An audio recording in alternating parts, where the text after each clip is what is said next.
တားရီအမေစီပတ်စံထမလွဲပါနဲ့တော့မင်းပုတ်ပေးတဲ့ပတ်စံတွေကိုအမေတပြားမှမရဘူးအမေဘာပြောလိုက်တာလဲဒီရက်ပိုင်းအမေနေတိုင်းဟင်းရွက်နဲ့စံပြုတ်ပဲစားနေရတာအသားတော်မစားရတာတလားရှိပြီမဖြစ်နိုင်တာကျွန်တော်လစဉ်10ရက်နေတိုင်း6000အတိအကျလွှဲပေးနေတာတပြားမှမလျှော့ဘူးအမေဘန်ကတ်မှာပတ်စံမရှိဘူးကျွန်တော်မှလွှဲထားတဲ့မှတ်တမ်းရှိတယ်24လလုံးတလားမှမပြတ်ဘူးကတ်နံပါတ်အဆုံးက9934ဟုတ်တယ်မလားဟုတ်တယ်အဲ့ဒီကတ်နံပါတ်ပဲဒါပေမဲ့အမေတပြားမှမရခဲ့ဘူးလေအမေစိတ်မပူပါနဲ့ကျွန်တော်အခုပဲလက်မှတ်ဝယ်ပြီးအိမ်ကိုပြန်လာခဲ့မယ်ကျွန်တော်နှစ်ပြည့်အောင်လွှဲပေးခဲ့ပေမဲ့အမေကတော့တပြားမှမရခဲ့ဘူးဒီပတ်စံတွေပဲရောက်သွားတာလေအမေကျွန်တော်လစဉ်ပို့ပေးတဲ့ပတ်စံတွေကိုအမေကဒုတိယမြောက်သားအိမ်အောင်စုကိုပေးလိုက်တာလားတားပြောတဲ့ဒုတိယသားအိမ်အောင်စုကိုပေးတယ်တားကိုယ်တိုင်ကြည့်လေအမေပတ်စံထုတ်ဘူးလို့လားအမေကအမြဲတမ်းစီပြီးပတ်စံထုတ်တိုင်းကက်ထဲမှာ3ရွံပဲကျန်တော့တာပတ်စံနည်းနည်းထုတ်ပေးပါကျမကျမကြီးမကောင်းလို့ဈေးဝယ်တောက်ရမှာမို့ပါကက်ထဲမှာ3ရွံပဲကျန်တော့တယ်မဖြစ်နိုင်တာတားပြောတဲ့6000ကပဲရောက်သွားတာလေ3ရွံအမေကက်ကိုပေးပါဒီကက်ပဲလေသားကပတ်စံလွှဲပြီးပြီလို့အမြဲပြောတယ်ဒါပေမဲ့အမေသွားစစ်ကြည့်တိုင်းတစ်ခါမှမရှိဘူးအဖေဒါဘာဖြစ်တာလဲငါဘလို့လုပ်တိမှလဲမင်းအမေသူကိုယ်တိုင်တုံးပြီးမေ့သွားတာဖြစ်မှာပေါ့အမေကတလားလုံးအသားမစားရတာကိုအဖေကသူပတ်စံတုံးပြီးမေ့သွားတယ်လို့ပြောနေတာလားမဟုတ်ရင်ဘာလဲကက်ကသူ့လက်ထဲမှာပဲလေဘသူကယူသုံးလို့ရမှာလဲဒါဆိုအဖေလက်ထဲကအရက်ကဘယ်ကရတာလဲဒီအရက်ကငါတငယ်ချင်းတွေကဂါရဝပြူတာမရဘူးလားရပါတယ်မနေ့ပြန်မနေ့ကျရင်ဘန်ကိုသွားပြီးတစ်ချက်ချင်းစီစစ်ကြည့်မယ်ဒီပတ်စံတွေကတောင်းပန်ပုတ်ပြီးပြန်သွားတာလားဒါမှမဟုတ်တခြားသူအိတ်ကထဲရောက်သွားတာလားဆိုတာကြည့်ရမှာပေါ့ကက်ကအစ်စ်လွဲတာကလည်းအစ်စ်ဒါပေမဲ့နှစ်စာစားဆေးတွေကဘာလို့ဒီတိုင်းတောက်ွယ်သွားရတာလဲဆရာစစ်ဆေးတွေ့ရှိချက်ရလစဉ်10ရက်နေ့တိုင်း6000ဝင်လာတာအမှန်ပါဒါပေမဲ့ဝင်တဲ့မိနစ်မှာတင်ပတ်စံတွေကချက်ချင်းပြန်ထွက်သွားပါတယ်ထုတ်ယူတဲ့လမ်းကြောင်းကဖုန်းဘတ်စနစ်ကနေဖြစ်ပါတယ်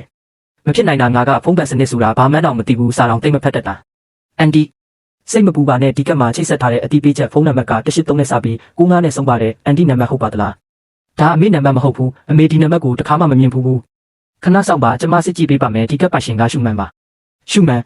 ်သူဘယ်လိုလုပ်ဖြစ်ရတာလဲကျိုးပိုင်အန်မိမကိုခေါ်ပြီးအခုချက်ချင်းအမေအိမ်ကိုပြန်ခဲ့စမ်းဘာဖြစ်တာလဲအကိုကြီးဒေါသထွက်နေတယ်ငါတို့နှစ်ယောက်ကိုအိမ်လာခိုင်းလိုက်တယ်အမေရဲ့ဘဏ်အကောင့်အတိပေးချက်တွေကိုညီမလေးရဲ့ဖုန်းမှာချိန်ထားတာနှစ်ရှိပြီးကျွန်တော်ပို့တဲ့ပတ်စံတိုင်းကိုသူပဲသုံးနေတာလားကြက်မင်းဒီကိစ္စကိုဒီလောက်နဲ့ပဲထားလိုက်ပါတော့အဖေတခုခုသိထားတာလားအိမ်ကိစ္စတွေအကြီးအကျယ်ဖြစ်လာရင်မကောင်းဘူးရှက်စရာကြီးရှက်စရာလားအဲ့ဒီမျက်နှာတစ်ခုအတွက်နဲ့အမေကိုနှလုံးဆင်းရဲဒုက္ခခံခိုင်းခဲ့တာလားညီဖြစ်သူရဲ့ဘဝလည်းဒုက္ခရောက်နေတာပဲရှောင်းမိုင်ကခဏတာမိုက်မဲသွားတာဖြစ်မှာပါမိုက်မဲတာအဖေကပူမိုက်မဲနေတာအမေကသွေးတိုးယောဂရှိတာကိုအဖေသိရတာနဲ့စေးမတော့ရင်ဘာဖြစ်သွားနိုင်လဲအဖေသိလားဘာမှမဖြစ်ခဲ့ပါဘူးတကယ်တခုခုဖြစ်သွားရင်နောက်ကျသွားပြီတကယ်တော့အဖေကမသိတာမဟုတ်ဘူးအမေနိုင်ချင်းခံနေရတာကိုသိရနဲ့တိတ်ဆိတ်နေဖို့ရွေးချယ်ခဲ့တာပဲကဲရှင်းပြပေးပါဦးအမေရဲ့ဘဏ်အကောင့်အတိပေးချက်တွေကဘာလို့မင်းရဲ့ဒုတိယကံမှာချိတ်ထားတာလဲအကိုကလည်းဒီလောက်နဲ့ပဲပြဿနာကြီးအောင်မလုပ်ပါနဲ့အမေကအသက်ကြီးပြီလေစာတော်တွေလည်းမဖတ်တတ်ဘူးဒါကြောင့်ကျမကစေတနာနဲ့ကူညီပြီးလက်ခံပေးထားတာပါဟုတ်တယ်လေအမေဘဏ်ကပတ်စံတွေကိုအမေကမသိတော့ဘလုံးကျုံမှလည်းဒါကြောင့်အစားဝင်ယူထားတာအခုကက်ထဲမှာ3ရွံပဲကျန်တော့တယ်ဒါဆိုအဲ့ဒီကက်ထဲမှာ3ရွံပဲကျန်တော့တာကိုဘာလုပ်ပေးနိုင်မှာလဲရှုခံမင်းကမသိချင်အောင်ဆောင်နေတာလားတကယ်ပဲမိုက်မဲနေတာလားဒီငွေစရင်မှာအဖြူမဲစာသားနဲ့ရေးထားပြီးသားငါလာစဉ်6000ပို့ပေးနေတာအခုမင်းကိုမင်းမဲ့ပတ်စံတွေပဲရောက်သွားတာလေကျမကလည်းအမေကိုအလိမ်မခံရအောင်လို့ရင်းနှီးမြှုပ်နှံမှုကူညီပေးတာပါပတ်စံကနေပတ်စံပွားလာအောင်လေရင်းနှီးမြှုပ်နှံမှုလာ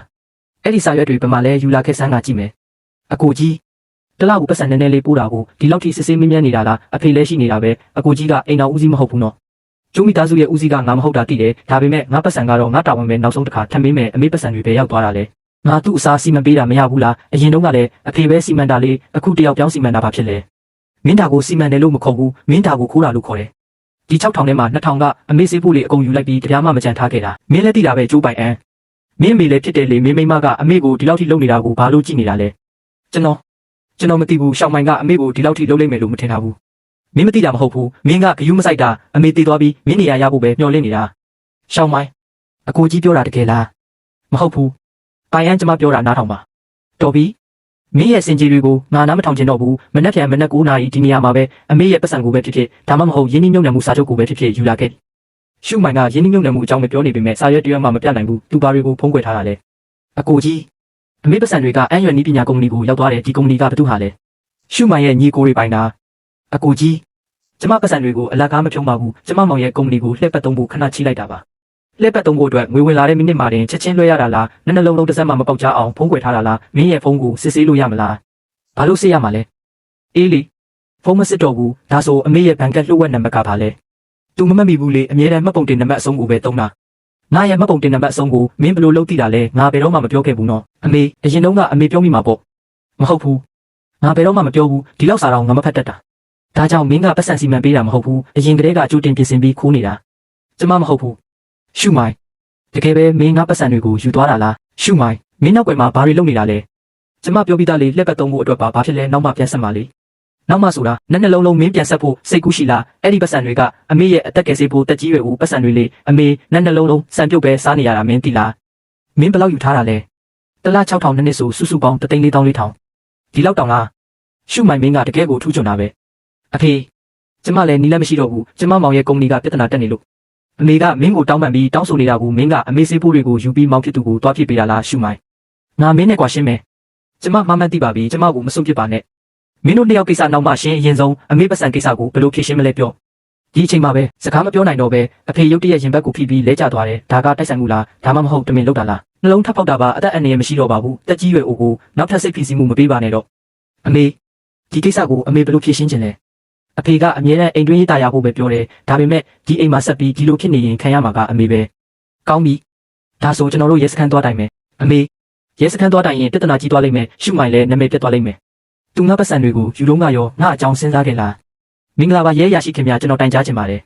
ဝင်လာတဲ့ငွေတွေကိုချက်ချင်းလွှဲပြီးအတိပေးချက်ကိုပြောင်းလဲချိတ်ဆက်ထားတဲ့ဒီလိုအခြေအနေကပုံစံအတိုင်းပဲဒီလိုအခြေအနေမျိုးကိုဘယ်လိုဖြေရှင်းလဲရှိလဲမိသားစုဝင်ချင်းချင်းကျူးလွန်တာဆိုရင်အဖိုးဘွားတွေကမတိုင်ချင်းရင်အမှုဖွင့်ဖို့ခက်တယ်ဒါပေမဲ့အဖိုးဘွားတွေကခိုင်မာတဲ့ပတ်စံပမာဏကလည်းများတယ်ဆိုရင်ရာဇဝတ်မှုအနေနဲ့တရားစွဲလို့ရပါတယ်မတိုင်ပါနဲ့တော့ပိုင်အန်မင်းတို့ကိုတောင်းပန်ပါတယ်မင်းတို့ကိုပြင်းတဲ့ကိုပဲဘယ်လိုစစ်ဆေးရမလဲလုံဒီတိုင်လှုပ်လိုက်ပါကျွန်တော်ပူပေါင်းပေးမယ်ပိုင်အန်ကျမကိုကဲပါကျမမှန်မှန်သိပါပြီအကိုကြီးဒီကိစ္စကိုတကယ်ပဲဒီလောက်ထိလုပ်မှလား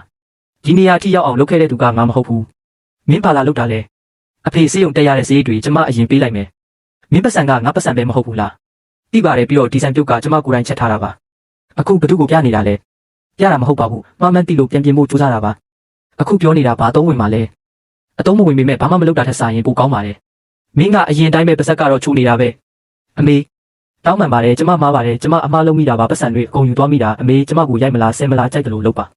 ငါမင်းကိုဘာလို့ရိုက်ရမှာလဲရိုက်လို့ပတ်စံတွေပြန်ရမှာလားကျမပတ်စံပြန်ပေးပါမယ်ကျမတကယ်မှားပါတယ်အမှုမဖွင့်ပါနဲ့နော်မင်းတို့ကြောက်နေတာပေါ့ပိုင်ရန်ပြောတာကအမေခွင့်မလို့ရင်ကွာရှင်းမယ်တဲ့အမေကျမခုမှသိတယ်လိန်ပြီးရထားတဲ့ဘဝကရေရှည်မခံဘူးဆိုတာ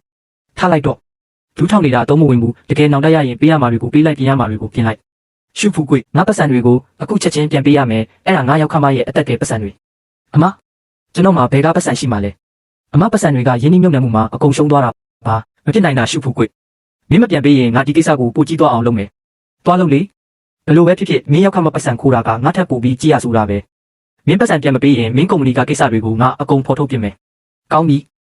ီအမစိတ်မလှုပ်ရှားပါနဲ့ဘယ်လိုပဲဖြစ်ဖြစ်ကျွန်တော်တို့ကမောင်နှမတွေပဲ6000ပြန်ပေးမယ်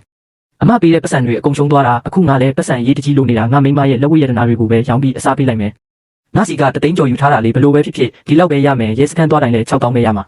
ကောင်းပြီအခုပဲလွှဲပေးလိုက်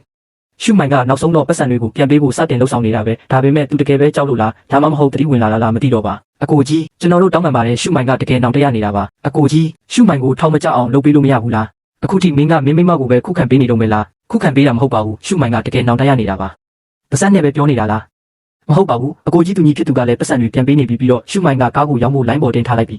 အကိုကြီးအသက်ရှူလမ်းကြောင်းလေးလမ်းဖွင့်ပေးပါဦးဒါဆိုအမေအတွက်ကောဘသူကလမ်းဖွင့်ပေးမှလဲကျွန်တော်သိပါတယ်ကျွန်တော်ဒီလိုပြောဖို့အခွင့်အရေးမရှိမှန်းသိပေမဲ့ကျွန်တော်ပြန်ဖြည့်ပေးပါမယ်ကျွန်တော်နဲ့ရှုမိုင်နဲ့အတူတူငွေတွေပြန်ဖြည့်ပေးပါမယ်ဒီကိစ္စကိုငါတယောက်တည်းဆုံးဖြတ်လို့မရဘူးကျွန်တော်သိပါတယ်အမေခံစားခဲ့ရတဲ့ဒုက္ခတွေကိုမှားပါတယ်ဆိုတဲ့စကားတစ်လုံးနဲ့မဖြောက်ဖြတ်နိုင်ဘူးကျွန်တော်နားလည်ပါတယ်ကျွန်တော်တို့အပြုအမူနဲ့ပြန်လည်ဖြည့်ရှင်းပေးပါမယ်တပတ်အတွင်းမှာပဲပထမဆုံးအကြိမ်ပတ်စံတွေကိုပြန်ပေးပါမယ်ရှုမိုင်ကခေါင်းငုံပြီးနောင်တရနေတယ်လို့ကျိုးပိုင်အန်းလဲအမားကိုဝန်ခံလာပြီးပဲဒါပေမဲ့ပါစံနဲ့ပြောဖို့လွယ်ပေမဲ့ပြုပြင်ဖို့ကခက်ခဲတယ်ကြက်မင်းအမေတညလုံးစဉ်းစားကြည့်တယ်ရဲစခန်းတိုင်တာကပြဿနာကိုဖြေရှင်းနိုင်ပေမဲ့အမေစိတ်ထဲမှာတော့ခံစားရခက်နေတော့မယ်အမေနှလုံးမကောင်းဘူးလားမဟုတ်ပါဘူးအမေကမိသားစုအကြောင်းစဉ်းစားနေတာပါဘသူကမှထောင်ကြတာမမြင်ချင်ပါဘူးသူတို့ကအမေကိုလူမိုက်တွေလက်နဲ့အလိမ့်မခံရခြင်းရုံတတ်ပါအမေသူတို့ကိုအခွင့်အရေးတစ်ခုပေးချင်တာလားအခွင့်အရေးပေးတာမဟုတ်ဘူးဒီမိသားစုကိုအခွင့်အရေးတစ်ခုပေးတာပါကောင်းပြီအမေစိတ်ချမ်းသာတယ်လို့လုပ်ပါအမေကသူတို့ကိုအခွင့်အရေးတစ်ခုပေးလိုက်ပြီးသူတို့တွေတကယ်ပဲတမိုးထားမလားဆိုတာကြည့်ရတော့မယ်ငါကားအခြေအနေကိုကြည့်ပြီးပြက်စေး9000ဘယ်လိုလဲဒီလောက်တောင်တည်းရလာဝယ်တော့က18သိန်းပေးခဲ့ရတာလေဒီဈေးပဲရမယ်ရောင်းချင်အောင်မရောင်းချင်နေမင်းတကယ်ရောင်းမလားမရောင်းရင်ဘာနဲ့ဆက်မှာလဲဒါပေမဲ့ဒီဈေးကတကယ်ကိုရှုံးတာပဲရောင်းမယ်အမေဒါကျမပထမဆုံးပြန်ဆက်တဲ့ပတ်စံပါစုစုပေါင်း10,000ပါတန်ရှင်းရလားတန်ရှင်းပါတယ်ဒါကကျမမောင်လေးပြန်ပေးတဲ့ပတ်စံနဲ့ကားရောင်းရတဲ့ပတ်စံတချို့ပါဒီပတ်စံကငါပတ်စံမို့လို့ငါတင်ထားလိုက်မယ်ကျန်တဲ့3,400ကျန်သေးတယ်နော်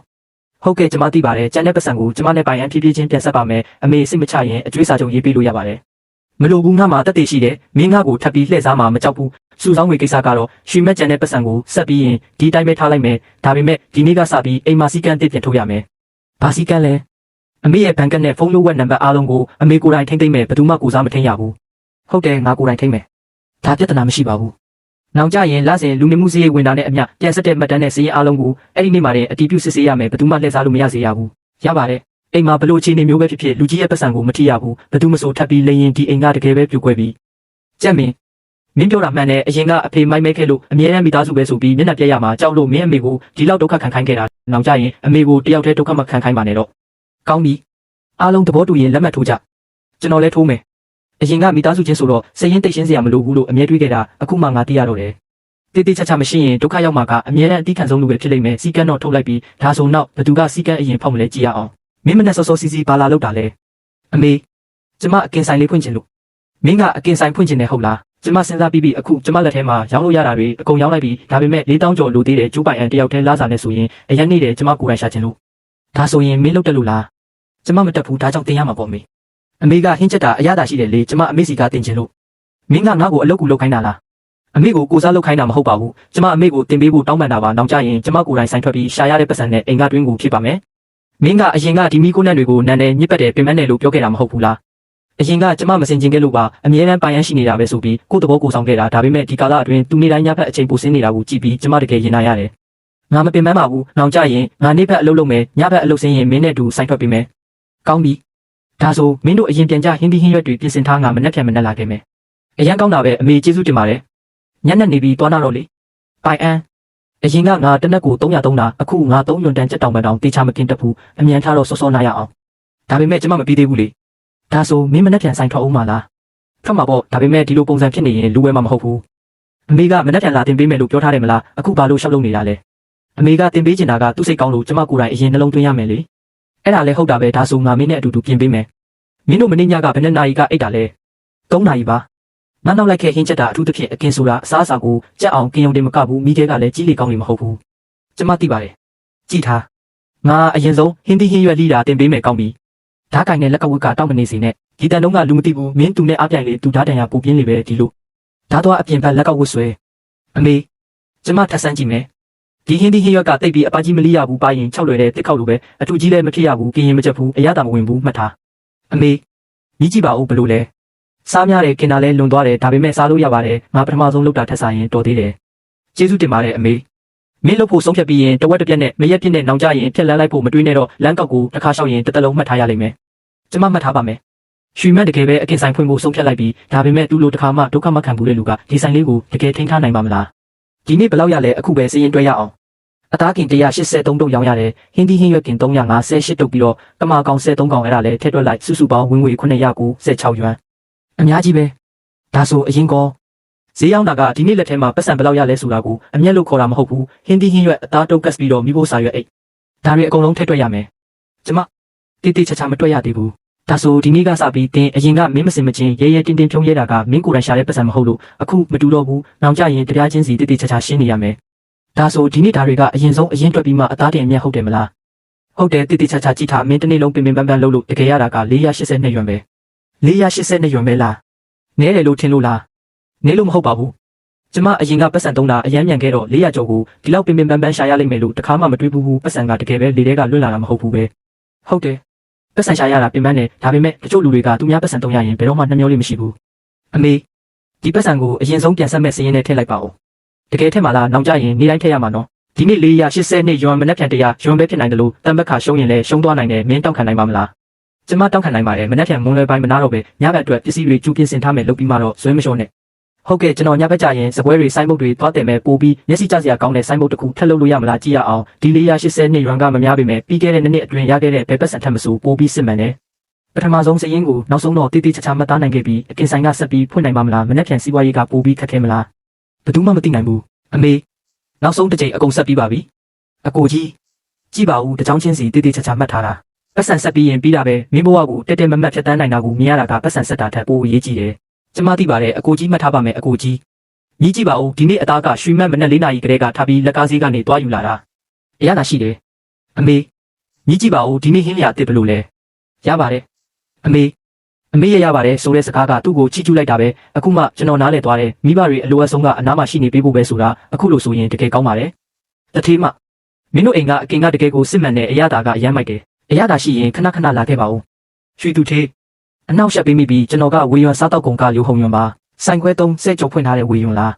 းဟုတ်ပါတယ်ရွှေသူထေးအစဉ်ပြေရင်နောက်ရက်ကြစားချုပ်ချုပ်ပြီးပူပေါင်းဆောင်ရွက်ဖို့အကြောင်းပြောကြရအောင်ကျွန်တော်ထင်တာကမင်းတို့ရဲ့အကင်ကအယမ်းကောင်းတဲ့ပူကြီးတဲ့စင်းမြင့်နဲ့ထိုက်တန်တယ်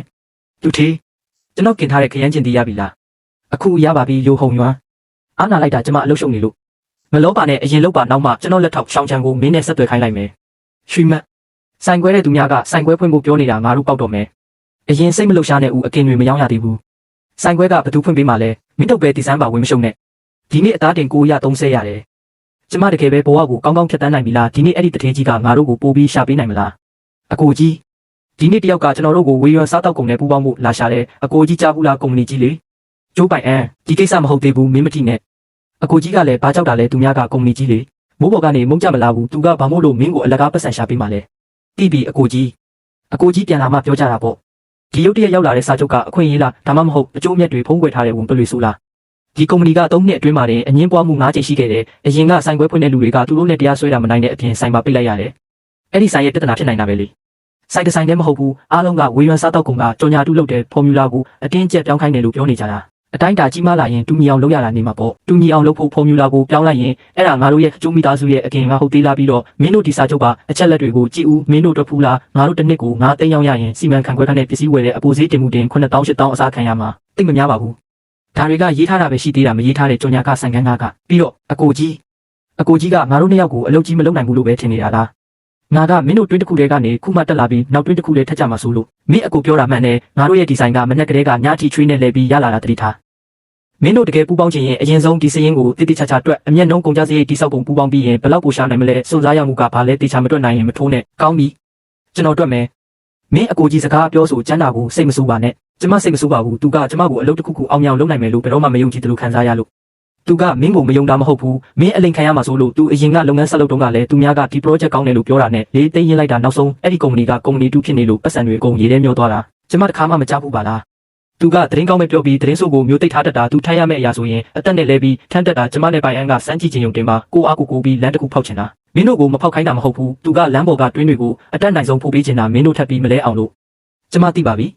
အခုထိတွက်နေတော့မဲလားတေချာမတွက်နိုင်ရင်ငါတို့ပူပေါင်းမနေတော့ဘူးမဟုတ်ဘူးငါပြောတာတော့အကိုကြီးကအရန်တတိကြီးလို့နဲ့အခွင့်အရေးကလူကိုမဆောက်ဘူးဒါဆိုငါတို့လူဟုံယုံကိုသွားတွေးကြမလားသွားယုံတင်သွားတာတော့စာချုပ်မချုပ်ဘူးโอเคစကားပြောယုံပဲမင်းကပတ်စံကိုဒီလောက်တောင်လိုချင်နေတာလားရွှေမတ်ငါတို့ဒီပညာကလည်းမစိုးဘူးလေဘာလို့ပိုကြည့်အောင်မလုပ်နိုင်ရမှာလဲရွှေသူထေးအမှန်တိုင်းပြောရရင်ကျွန်တော်စားတော့ကုန်လောက်လာတာနှစ်ဆက်ရှိပြီးမင်းတို့ရဲ့အကင်ကကျွန်တော်စားဖို့တမျှထဲမှာအရသာရှိဆုံးပဲလီယိုထွေချီမွန်းလုံးရရောက်နေပါပြီကျမရောက်ခမတင်ပေးတဲ့ညီဟောင်းတိုင်းလောက်တာပါဟုတ်တယ်ညီဟောင်းကိုပဲအားကိုးရမယ်အဲ့ဒါကခေတ်သစ်ဆက်မှုလုပ်ငန်းကလုပ်လို့မရတဲ့အရာပဲအခုခေတ်စားသုံးသူတွေကဒီပုံစံကိုပဲကြိုက်ကြတာကိုမတ်တစိတ်ခွင့်ပြုချက်ကြီးကပထမနှစ်အလကဒုတိယနှစ်9000မြတ်ကိုမင်း9ဆကျွန်တော်3ဆခွဲမယ်မင်းကဖော်မြူလာနဲ့လက်ရာကိုပဲကျွန်တော်တို့အဖွဲ့ကိုပေးပြီးစံနှုန်းသတ်မှတ်ခိုင်းလိုက်ရုံပဲကျန်တဲ့ကြော်ညာလာဆိုင်နေရရွေးတာလဲပက်တာတွေကိုကျွန်တော်တို့အကုန်တာဝန်ယူမယ်လီယိုထွေဒီစံနှုန်းသတ်မှတ်တယ်ဆိုတာအသေးစိတ်ပါကိုပြောတာလေအဲ့ဒါကမင်းရဲ့ဖော်မြူလာကိုအရေးအတွက်သတ်မှတ်တာလေဥပမာစားဘယ်နှစ်ဂရမ်ငရုတ်တိမုတ်ဘယ်နှစ်ဂရမ်အပူချိန်ဘယ်လောက်နဲ့ဘယ်နှစ်မိနစ်ပြင်ရမလဲဆိုတာကိုစံနှုန်းလုပ်ငန်းစဉ်ပြောင်းလိုက်တာဒါကိုစံနှုန်းသတ်မှတ်တယ်ခေါ်တယ်ဒါဆိုဒီဖော်မြူလာကကျမဟာဟုတ်သေးရဲ့လားဟုတ်တာပေါ့မင်းဟာပဲလေနာမည်ကလည်းကျိုးမိသားစုအကင်ဆိုင်ပဲဒါဆိုရှင်ကဒီနာမည်ကိုပဲလိုချင်တာပေါ့ရွှေသူထေးကုံမှတ်တစိတ်ဟောင်းတစ်ခုကလူတွေကိုပိုးပြီးဆွဲဆောင်နိုင်မှာပတ်စံပိုရှာနိုင်ပါလေလီယိုထွေဒီကိစ္စကိုကျမထပ်ပြီးစဉ်းစားပါရစေဦးဒီစာချုပ်မူကြမ်းကိုကျမပြန်ယူသွားပြီးကြည့်လို့ရမလားရတာပေါ့ရွှေလေးတေတေချာချာစဉ်းစားတာကဖြစ်တင်တာပဲဒီနေ့လီယိုထွေကတကယ်ကိုသဘောကောင်းတာပဲယူသားတယ်မင်းကငါတို့ရဲ့တူးလေးတော်နီလန်းကိုပြောင်းလိုက်တာလားနည်းနည်းပဲပြောင်းတာပါရှိတဲ့အရာလေးတစ်ခုလေးကိုပဲဘာလို့ဖက်တွယ်ထားမှလဲဒါကအဲ့ဒီစာချုပ်မူကြမ်းလေးစကားပြောရုံပဲရှိသေးတာမထိုးရသေးဘူးဒီအပေါ်မှာဖော်မြူလာမပြောင်းရဘူးလို့ရေးထားလားမရေးထားဘူးဒါဆိုမင်းမထိုးနဲ့ဒီနေ့အရင်ကောရရလားမနေ့ကထက်တဝက်ရော့သွားတယ်ရွှေသူထေးဘေးအိမ်ကဝမ်းအမကြီးကပြောတယ်မင်းတို့အိမ်ကသုံးတဲ့သားကမလက်ဆက်ဘူးတဲ့တကယ်လားရှောက်ပြောတာငါတို့အသားတွေကနေတိုင်းလက်ဆက်တက်ထားတာလေသူကရှောက်ပြောရဲတယ်ငါသွားရန်တွေ့မယ်မင်းအခုသွားရန်ဖြစ်ရင်မနေ့ပြန်ကြလူတွေကပြောလိုက်မယ်ကြည့်လေမလုံလို့ရန်လောက်တာပဲလို့အမေမသိပါဘူးမနေ့ပြန်ငါပစ္စည်းသွားယူမယ်လက်ဆက်တာတွေပိုယူခဲ့မယ်ဆိုင်ရှိမှာချပြထားလိုက်မယ်ကောင်းပြီကျမသိပါပြီမင်းတို့အတွက်သုံးဆောင်ဖွင့်ပေးထားတယ်လောက်လားလောက်ပါတယ် ငါလည်းမင်းကိုမဖုံးကွယ်ပါဘူးဝမ်အမကြီးကမနေ့ကလာပြီးဈေးမိတဲ့သူ့ကိုလည်းဒီလိုပစ္စည်းမျိုးပေးဖို့ပြောတာငါဂရုမစိုက်ခဲ့ဘူးမင်းတို့အကင်ကိုတေးသေးချာချာကင်းအဲ့ဒီအပုံနဲ့တွေနဲ့ဆိုင်ကိုမပြည့်စည်စေနဲ့ဒီနေ့သားကမနက်ကမှယူထားတာပါစရင်ကိုဒီမှာချိတ်ထားတယ်စိတ်ချလက်ချစားပါโอเคဒါဆိုပို့ပြီးကင်းပေးဦးငါကလေးအတွက်ပြန်ယူသွားမလို့စာရွက်တရွက်ချိတ်ထားရုံနဲ့တန်ရှင်းသွားတာလားတချို့အရာတွေကအတွင်းထဲမှာညစ်ပတ်နေတာအပြင်ကကြည့်လို့မမြင်ရဘူးမင်းရဲ့ချက်တောင်ပံရပါပြီပူတယ်တော့တတိထားဒီနေ့ဘလို့လဲမနေ့ကထက်စားရင်တော်သေးတယ်ဒါပေမဲ့အရင်ကထက်အများကြီးလျော့နေတော့မယ်အဲ့ဒီဘေးအိမ်ကဝမ်အမကြီးသူ့အိမ်ကအကျော်ကိုငါစားဘူးလေဂျုံမုံပပီကြောတာပဲဘာအရေးချင်းမှမရှိဘူးသူကမင်းကိုမနာလို့ဒီလိုအောက်တန်းကြတဲ့နီလန်တုံးတာကျမသိပါတယ်ရင်ထဲမှာမွန်းချက်နေလို့မနှက်ပြန်မင်းတရက်နားလိုက်အမေကျမဘာမှမဖြစ်ပါဘူးမင်းကိုနားခိုင်းတာမဟုတ်ဘူးငါနဲ့အတူလောင်ကျက်စီသွားပြီးပြီးခဲ့တဲ့လကအသားပိုးသွားရှင်းမလို့သူကမင်းတို့ကိုစရင်ကူဖွင့်ပေးတာမင်းတို့ရိုးသားတဲ့လူကိုစိတ်မပြတ်စေနဲ့ရွှေမတ်မင်းမှတ်ထားဒီကဘာပေါ်မှာမင်းကိုကူညီတဲ့လူကဒုက္ခပေးတဲ့လူထက်ပိုများတယ်အဲ့ဒီလူယုံမှာအ ਨੇ စုကြောင့်မင်းရင်ထဲကမိကိုမငြိမ့်စေနဲ့ပိုင်အန်မိုးပေါ်ကမုန်းကြတဲ့အလုပ်ကောင်းကငါတို့အလက်မဟုတ်ဘူးလျိုဟုံရွံရဲ့အခြေအနေကကောင်းပေမဲ့သူကဘာလို့ငါတို့ကိုအလကားပတ်စံရှာပေးမှလဲသူလဲပတ်စံအတွက်ပဲလေဆိုင်ခွဲဖွင့်ရင်ငါတို့ဝင်ငွေအ ਨੇ ဆုံး3စတတ်မယ်အဲ့ဒီအချိန်ကျသူ့ကို3ပုံခွဲပေးရင်လေငါတို့အမျက်ကြီးပဲဒါပေမဲ့အခုငါတို့ရှာနိုင်တာလည်းမနှဲပါဘူးလေမလောက်ဘူးရွှေမတ်မင်းနောင်ကြငါတို့ကလေးကိုကြောင်းကောင်းကောင်းမထားချင်ဘူးလားမင်းနောင်ကြမိုးမလင်းခင်ကလေးကလက်ကားဆေးကိုတွားပြီးအသားမထမ်းချင်တော့ဘူးမလားငါမလုပ်ချင်တာကြပေါ့ဒါဆိုမင်းဘာလို့တွတ်ဆုပ်နေတာလဲဒါပေမဲ့ငါမေးမယ်ပူပေါင်းပြီးရင်ယိုဟုံယွန်ကဖော်မြူလာကိုပြောင်းရမယ်အနက်အသက်တူညီအောင်ဓာတုပစ္စည်းတွေပို့ထည့်ရမယ်လို့ပြောရင်မင်းသဘောတူမလားဓာတုပစ္စည်းအကင်မှာဘာဓာတုပစ္စည်းရှိမှလဲအသားမုံတွေအသားတုတွေဒါတွေကဘယ်ရာကကောင်းလို့လဲမင်းဒါတွေဝယ်ရင်မင်းရဲ့လက်ပြလုံးပါမလားမင်းကတတိနေတာပဲအရင်ကပတ်စံကိုတော့ကတတိတော်တော်ကောင်းခဲ့တာမဟုတ်ဘူးလားမင်းမပြောလိုက်တာလဲရွှေမတ်ငါအဲ့ဒီအတိတ်ပဲမဟုတ်ပါဘူးကျိုးပိုင်အန်ငါဘဝမှာအမေကိုအားနာဆုံးကိစ္စကိုမင်းကဒါနဲ့လာထိုးနှက်တယ်ပေါ့အမေသူကျမပတ်စံခိုးတဲ့ကိစ္စကိုပြောတယ်ပိုင်အန်ရဲ့ပါဇက်ကအဆုံးမတက်ဘူးနောက်မှငါသူ့ကိုဆုံးမမယ်သူကအဲ့ဒီလိုဟုံယွန်နဲ့စာချုပ်ချုပ်ချင်နေတာကျမဘလို့မှဖြောင်းဖြမရဘူးသူပြန်ချင်ရင်ပြန်ပါစေမင်းသားမြင်းမြန်အောင်ထိန်းထားသူပြန်လို့ပြင်ပန်းလာရင်ပြန်လာလိမ့်မယ်ဒါကကျွန်တော်ရှိနေတငယ်ချင်းကိုကူညီတောင်းပြီးရေးထားတဲ့မိသားစုလုပ်ငန်းလက်ပတ်မှုသဘောတူညီချက်မင်းတို့ကြည့်အကိုကြီးဒါပါအတိတ်ပဲလေအတိတ်ပဲကမင်းပူကြီးအောင်လုပ်ချင်ရင်ရတယ်ဒါပေမဲ့စီကံအတိုင်းလုပ်ရမယ်ပြင်ပရင်းနှီးမြုပ်နှံမှုတွင်းချင်ရင်မိသားစုဝင်3ပုံ2ပုံထပ်မနဲ့သဘောတူရမယ်ဆိုလိုတာကကျွန်တော်နဲ့ရွှေမန်းကဆုံးဖြတ်ပိုင်ခွင့်မရှိတော့ဘူးပေါ့ဆုံးဖြတ်ပိုင်ခွင့်မရှိတာမဟုတ်ဘူးတယောက်တည်းဆုံးဖြတ်လို့မရတာဒါဆိုအကိုကြီးကဒီဆိုင်ရဲ့လေဘက်သူမဟုတ်ဘဲနဲ့ဘာလို့မဲတမဲရှိနေရတာလဲငါကျိုးမျိုးရိုးနာမည်ခံထားလို့ပဲမင်းငါကိုအကိုကြီးလို့ခေါ်ရမယ်အကိုကြီးကျမကြည့်လို့ရမလားဒီအချက်ဖော်မြူလာကိုလွှဲပြောင်းမပေးရအဓိကလက်ရာကိုမပြောင်းရဆိုလိုတာကဒီနီလန်ကနောင်ကြရင်လုံးဝမပြောင်းဘူးပေါ့ဟုတ်တယ်နီလန်ကအမေပေးခဲ့တာဘသူရဲ့ကိုယ်ပိုင်ဆိုင်မှုမှမဟုတ်ဘူးကျမကန့်ကွက်စရာမရှိပါဘူးနီလန်ကအမေဟာပဲလေဒါမမဘူးကဲမင်းတို့မိသားစုချင်းဆွေးနွေးပြီးပြီမလားငါသွားပြီကျိုးပိုင်အန်မင်းပဲသွားမလို့လေစိတ်အပန်းဖြေမလို့မင်းလျိုဟုံယွန်ကိုတွားချမလို့လားမင်းဘလို့တိလဲလျိုဟုံယွန်ငါ့ကိုဖုံးဆက်တယ်သူကအိမ်မှာသဘောထားမတိုက်ဆိုင်ဘူးလားလို့မေးတယ်ပြီးတော့ငါ့ကိုလင်းသားကိုဥထိတ်ထားရမယ်မင်းစကားကိုနားထောင်ရမယ်လို့ပြောတယ်ပြီးတော့ကျိုးမိသားစုအကင်ကနောက်ဆုံးတော့ကျိုးနာမည်ခံထားတာငါရွှေနာမည်နဲ့ဘာမှမဆိုင်ဘူးတဲ့သူတကယ်ပဲအဲ့လိုပြောတာလားကျမမှာဖုံးအတန်တွင်းထားတာရှိတယ်မင်းနားထောင်မလားမလို့ဘူးပိုင်အန်ငါကအစာမတက်ပေမဲ့တိတယ်ဘလို့ပဲဖြစ်ဖြစ်မိသားစုကမင်းကိုဒုက္ခမပေးဘူးဆိုတာငါမင်းကိုပဲမေးမယ်မင်းအကိုကြီးရေးထားတဲ့အရာကိုမင်းလက်မှတ်ထိုးမလားမထိုးဘူးလားမင်းမထိုးရင်လေအမေကမင်းကိုအတင်းမတိုက်တော့မှဘူးဒါပေမဲ့မင်းမှတ်ထားမင်းဒီနေ့မထိုးရင်မနေ့ပြန်ကြဒီဆိုင်ကမင်းနဲ့ဘာမှမဆိုင်တော့ဘူးပိုင်အန်မနေ့ကမင်းမိမပတ်စံခိုးလုံးကမင်းကကွာရှင်းမယ်လို့ပြောတာကလွဲလို့ဘာလုပ်ခဲ့သေးလဲဒီနေ့မှမင်းမိမပတ်စံရှာနိုင်တော့မင်းကအိမ်ဦးနဲ့လှုပ်ချင်တယ်ပေါ့ဒါပေမဲ့မင်းတွေးဘူးလားဒီဆိုင်ကိုဘသူကထူထောင်ခဲ့တာလဲကျမကိုစိတ်ဆိုးနေတာလားမင်းကိုစိတ်ဆိုးတာမဟုတ်ဘူးဒါဆိုဘသူကိုစိတ်ဆိုးတာလဲအဲ့ဒီလိုဟုံယွန်ကိုစိတ်ဆိုးတာသူကဘာမို့လို့မင်းကိုအဲ့လိုပြောရတာလဲပြီးတော့ငါကောင်ကလည်းစိတ်ဆိုးတယ်ငါမှရီမန်းချက်ရှိပေမဲ့အရေးချင်းမရှိလို့ပိုင်အန်ငါကပိုကြီးအောင်မလုပ်ချင်တာမဟုတ်ဘူးငါကလမ်းမထပ်မလျှောက်ချင်ုံတင်ပါငါသိပါတယ်နောင်ကြရင်ဘာကိစ္စပဲရှိရှိငါတို့နှစ်ယောက်တိုင်ပင်မဲ့မင်းတယောက်တည်းအပြင်ကိုမပြေးနဲ့တော့ကျိုးသူသေးအထွေထွေကကျွန်တော်ကိုမေးခိုင်းလိုက်လို့ပါမင်းတို့ဘက်ကဘယ်လိုစဉ်းစားလဲရှောင်းချမ်းမင်းပြန်သွားရင်လီယိုထွေထွေကိုပြောပြလိုက်ပါသူ့ရဲ့အထင်ကြီးမှုကိုကျေးဇူးတင်ပါတယ်ဒါပေမဲ့ဒီဆိုင်ကဒီလောက်ပဲကြီးနိုင်ပါတယ်ပိုကြီးသွားရင်ကျွန်တော်ရတာကိုမထိန်နိုင်ပါဆိုလို့ကောင်းပါပြီကျွန်တော်သိပါပြီဒါဆိုကျွန်တော်အတွက်ပို့ပြီးကင်ပေးဦးကျွန်တော်လည်းမင်းတို့အိမ်ကအရတာကိုတော်တော်ကြိုက်လို့โอเคခဏနေရင်ငါမင်းကိုအပိုလက်ဆောင်ပေးဦးမယ်ဒီနေ့ကိုရာ60ရတယ်မနေ့ကထပ်ပို့များတယ်ရှောင်းချန်ရဲ့အဲ့ဒီတုတ်တွေကိုငါသူ့ကိုငါယွန်ပို့တောင်းလိုက်တယ်မင်းကလည်းတကယ်ပဲပို့တောင်းတာကောင်းတာပေါ့တူတူသေးကငါရဲ့ရွှေမန်းကိုအဲ့လိုပြောတာကိုငါယွန်ပို့တောင်းတာမလုံပါဘူးဝီယွန်စားတော့ကုံရဲ့အငင်းပွားမှုကဟော့ဖြစ်ပြန်ပြီးအဲ့ဒီဆိုင်လဲပိတ်သွားပြီငါတို့လည်းဘာမှမဆိုင်တော့ဘူးအကိုကြီးကျွန်တော်ကိုဒုက္ခပေးမယ်လို့ထင်နေတော့မလားငါကမင်းသားရောက်လွယ်လို့အမြဲတမ်းဖြက်လန်းလိုက်ချင်နေလို့ပြောတာဒါပေမဲ့ရှီမန်ပြောတာမှန်တယ်ဖြက်လန်းကိုတစ်ခါရှောက်ရင်နောက်တစ်လုံးချီချုံမှာကြောက်နေရလိမ့်မယ်ကောင်းလေးနောက်ဆုံးတော့လူလိုသူလိုစကားပြောတတ်လာပြီပဲခဲစရင်စစ်ပြီးရင်စောစောအိတ်ကြမနှက်ဖြန်လဲအလုပ်ရှိသေးတယ်ကြက်မြင်မင်းလည်းညာရင်းချင်းပြန်မနေနဲ့တော့အိတ်ခမ်းမဲအတွက်ပြင်ပေးထားတယ်ကျေးဇူးတင်ပါတယ်အမေဒီဆိုင်ကတကယ်ကိုစစ်မှန်တဲ့အရသာရှိလို့လာစားတာမင်္ဂလာပါတထေးကျွန်တော်မင်းတို့ကိုအင်တာဗျူးလို့ရမလားအင်တာဗျူးလားဟုတ်ကဲ့မိနစ်နည်းနည်းပါပဲမင်းတို့ဆိုင်ကဒီနားမှာတော်တော်နာမည်ကြီးလို့ကျွန်တော်ဆိုင်သုံးသက်ချက်ပြီးလို့မလို့ပါရတာပေါ့စိတ်ကြရိုက်လို့ရပေမဲ့ကျမမျက်နှာကိုမရိုက်ပါနဲ့အသားကင်ကိုပဲရိုက်ပါကောင်းပါပြီဒီနေ့တန်းစီရတာဘယ်ချိန်ထိစောက်ရမှာလဲ ကျမခံမှန်းတာမနေ့တနာရီတောင်ဆိုင်သိမ့်နိုင်ပါမလားပဲပိုင်အန်ဒီနေ့2300ရတယ်မင်းဘာဖြစ်လို့လဲကျိုးပိုင်အန်ငါတို့ရဲ့နေ့ရက်တွေတကယ်ပဲကောင်းမွန်လာပြီးပိုကောင်းလာပြီဆုလန်ငါမင်းကိုစကားတစ်ခုပြောချင်လို့အရင်ကငါအမြဲတမ်းအိမ်တွင်းရေးကိစ္စတွေကိုအောက်ရေးသိခံရင်ပြီးတော့မှာပဲလို့ထင်ခဲ့တာမင်းမတရားခံရတော့ကငါမင်းဘက်ကနေရက်တီမပေးခဲ့ဘူးငါမင်းကိုအားနာပါတယ်မင်းအခုဒါတွေပြောနေတာငါရဲ့စူဆောင်းငွေကိုမျက်စိကြလို့လားမဟုတ်ပါဘူးငါတကယ်ပြောတာပါလောင်ကျိုးငါမင်းကိုအပြစ်မတင်ပါဘူးမင်းကစိတ်မပုတ်ပါဘူးကြောက်တက်ယုံတင်ပါဒါပေမဲ့နောင်ကြရင်ငါမင်းစကားကိုနားထောင်မှာမဟုတ်တော့ဘူးနောင်ကြရင်မင်းစကားပဲနားထောင်မယ်အမေရဲ့ဒီစုပြုတ်ကအကင်ထက်တောင်ပိုကောင်းသေးတယ်မင်းကလည်းဖားနေပြန်ပြီအမေကျွန်တော်မနှက်ပြန်တော့မယ်အမေနဲ့ကိစ္စတစ်ခုတိုင်ပင်ခြင်းလို့ဘာကိစ္စလဲဒီကက်ထဲမှာ6000ရှိတယ်ကျွန်တော်ထုတ်ပြီးအဖေနဲ့အမေအတွက်အိမ်ဟောင်းကိုပြန်ပြင်ပေးခြင်းလို့မင်းပတ်စံရှာရတာလည်းမလွယ်ပါဘူးပြန်ယူသွားပါအမေပတ်စံကကျွန်တော်ထက်ရှာလို့ရပါသေးတယ်နောက်ကြရင်အဖေနဲ့အမေရဲ့နေ့ရက်တွေတက်တောင့်တက်တာရှိဖို့ကအရေးကြီးဆုံးပဲအိမ်ပြင်တာကပြင်ရမယ်ဒါပေမဲ့မင်းတယောက်တည်းကိစ္စမဟုတ်ဘူးပိုင်အန်ရွှေမတ်မင်းတို့ဘာပြောမလဲအကိုကြီးဒီပတ်စံကိုအကိုကြီးတယောက်တည်းမဆိုင်ရဘူးကျွန်တော်နဲ့ရွှေမတ်အခုဆိုင်လဲတင်းငိမ့်နေပြီးတချို့ထုတ်နိုင်ပါတယ်အိမ်ပြင်တာကျွန်တော်တို့တစ်ဝက်စီဆိုင်မယ်ဟုတ်တယ်ဖြစ်တင်တာပေါ့ကောင်းပြီဒါဆိုငါတို့3ယောက်အတူတူပေါ့